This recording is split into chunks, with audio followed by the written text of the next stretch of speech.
Hello, my name is Paulina, and today I'm going to be presenting this short webinar on mindful eating approaches, and hopefully these can be tools for you to maximize the benefits of your lunch break. So I first just want you to reflect on this question. Is your lunch break really a break? So we know that frontline workers are often in roles that are very demanding, there's a lot going on, and you might feel some pressure to work through your lunch. We also know that frontline workers tend to be people who are really dedicated to what they do and might help others before they give themselves what they really need. So you might again be compelled to work through your lunch break. And other times, we just have those days where we want to shut our minds off, go on our phones, and just have lunch when we're feeling kind of on autopilot and just tuned out for a moment. And there definitely might be days where that's helpful and good for you. But overall, sometimes it doesn't help us to avoid burnout and it prevents us from being aware and present.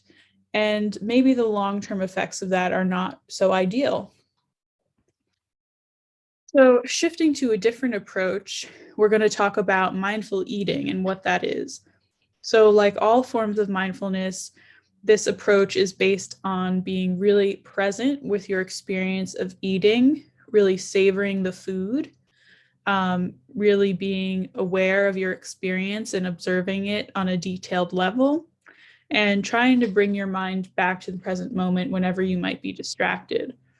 So, with mindful eating, we're not going to be on our phone, we're not going to be working through lunch or eating on the go. It's just going to be us and our lunch and our full attention given to the process of eating and enjoying our break. So, some practices of mindful eating can be quite intense and meditative.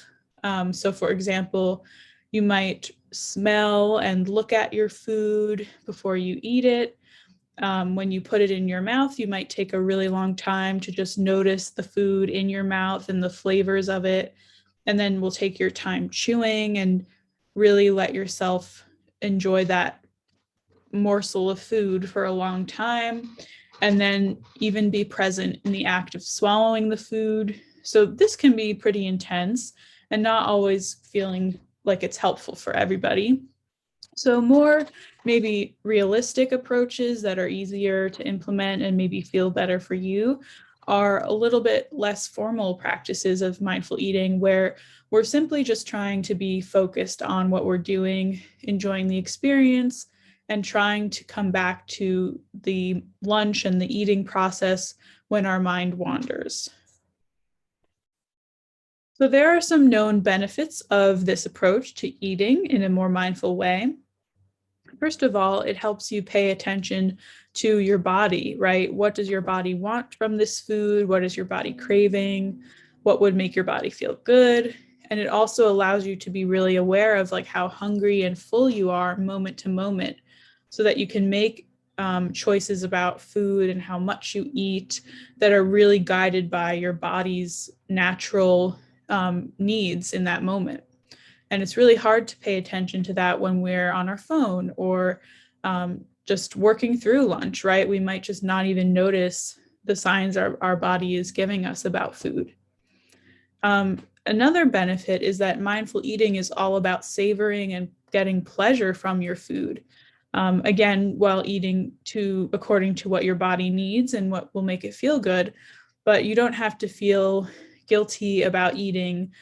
You can enjoy the food and know that when you're savoring it in this way, you're going to feel fulfilled when you end the lunch instead of feeling like, you were kind of tuned out. You didn't really even pay attention much to what you were eating. Maybe now you want a snack. So there's ways that really savoring your food can actually help you to make better choices about food because you're getting the enjoyment of what you're doing and not feeling like a lack of satisfaction. So ultimately, all of this helps us have healthier relationships to food that, again, are guided by our intuition and what our body tells us feels right. And again, mindful eating allows us to be present, aware of the moment we're in. And instead of being on autopilot, we're more in tune with what's going on. So this might really be helpful for you in your job because you have more access to, what would be right in a situation, what would help you, instead of just kind of going through the motions. And lastly, this is really good at preventing burnout. So when we push ourselves to work through lunch, we might feel really resentful of that and feel like we never stop moving, which can be really corrosive to our mental and physical health. And if you are on autopilot during lunch and not really allowing yourself to take a moment to tune in to how you're doing, that can also lead to burnout because you're not really paying attention to what you need and how you might want to adjust to have a more healthy and productive day.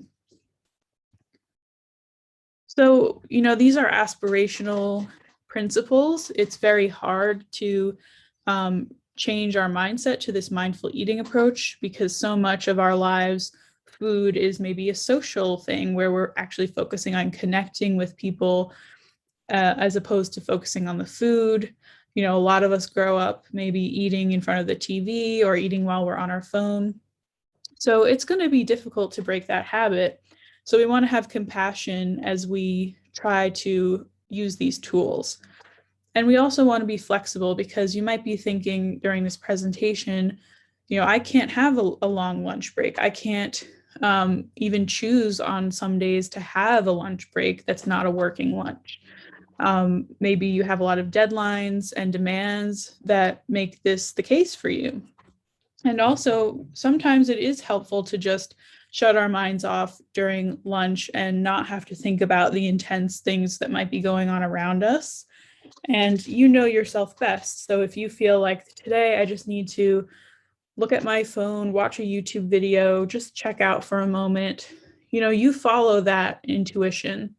Because sometimes it is more helpful for us to just get through something instead of slowing down and processing it and seeing how we're feeling, because maybe that would prevent us from just getting through what we need to do that day. So again, we just want to encourage that you are the expert of your own experience and to just follow whatever your intuition is telling you. So hopefully this webinar was helpful, maybe gave you some new ideas about how to be more intentional about your lunch breaks in a way that might really help you.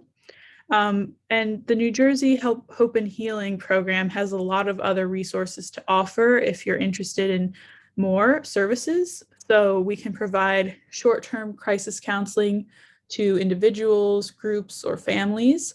We can provide informational webinars, whether live or pre-recorded. We can connect you to other resources that you might be looking for but having trouble connecting to. So any kind of services that you feel might help you cope with and navigate the pandemic, reach out to us via that first email or that website link where you can make a direct request for services. If you want to engage with the specific branch of this program that is meant for frontline workers, you can contact us at that email or follow us on Instagram. And we just gear our services and content towards the experiences of healthcare workers and teachers and any other profession where you have been on the front lines through the pandemic. So hopefully, again, this was helpful. And I wish you the best today, and thank you for watching this webinar.